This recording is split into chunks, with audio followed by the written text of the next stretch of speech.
तो आज हम आगे के 5 श्लोकों का हिंदी वर्णन सुनेंगे। श्लोक 29। सीदन्ति मम गात्राणि मुखं चापरिशुष्यति वेपथुषा शरीरे मे रोमहर्षाश्च जायते। युद्ध की बातें करना आसान होता है, परंतु युद्ध लड़ना उतना ही मुश्किल। और गीता जी हमारे इन्हीं सारे संदेहों को दूर करती हैं।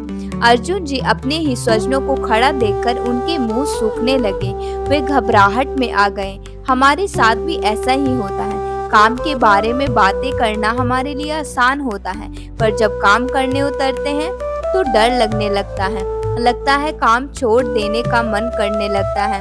और अर्जुन जी को भी ऐसा ही लग रहा है। श्लोक 30। गांडीवं स्रंशते हस्तात् वक्षे परिदह्यते न च शक्नोम्यवस्थातुं भ्रमतीव च मे मनः।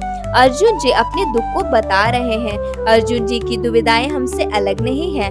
हम लोग भी जब भी कोई काम करने जाते हैं तो हम लोग अर्जुन जी की अवस्था में ही रहते हैं।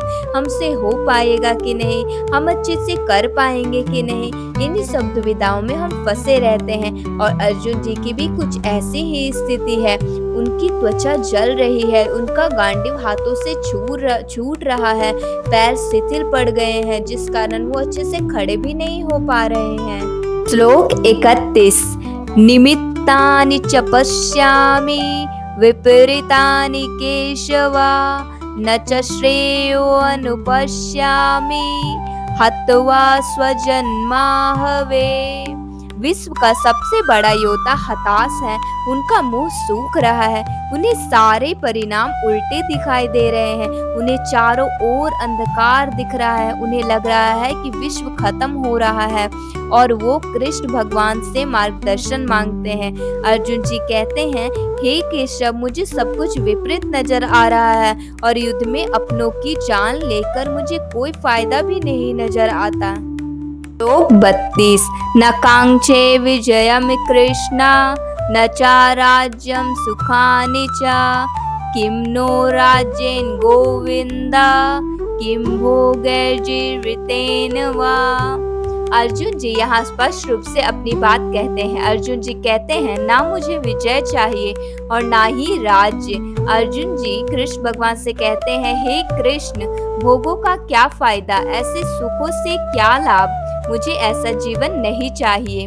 जब हम कोई डर में रहते हैं या कोई काम नहीं करना चाहते हैं तो हम कई सारे बचने के बहाने ढूंढते हैं, और अर्जुन जी भी ऐसा ही कर रहे हैं। हमें भी इन सारे लक्षणों पर ध्यान देने की जरूरत है और कृष्ण भगवान के मार्गदर्शन की जरूरत है, और वो करने की जरूरत है जो कृष्ण भगवान कहते हैं। श्लोक 33। ये सामर्थ्ये कांक्षितं नो राज्यं भोग सुखानि च तइमेव स्थिता युद्धे प्राणास्त्याक्त्वा धनानि च। हम जिनके लिए राज्य, सुख आदि पाना चाहते हैं, वही सारे सुखों को त्याग कर युद्ध करने के लिए हमारे सामने खड़े हैं। हम लोग सारा कुछ अपने परिवार के लिए करते हैं, इसीलिए अर्जुन जी कहते हैं, हम ये युद्ध अपने परिवार के सुख के लिए कर रहे हैं। पर अगर वही लोग अपने जीवन का मोह छोड़कर हमारे सामने युद्ध करने के लिए खड़े हैं तो ऐसे सुखों का क्या लाभ। और अर्जुन जी इन्हीं सारी दुविधाओं में फंसे हैं। आज के श्लोकों का हिंदी वर्णन यहीं पे समाप्त होता है। आगे के श्लोकों के हिंदी वर्णन सुनने के लिए हमारे चैनल से जुड़े, हमारे वीडियोस को लाइक, शेयर, कमेंट करें, हमारे चैनल को सब्सक्राइब करें। राधे राधे।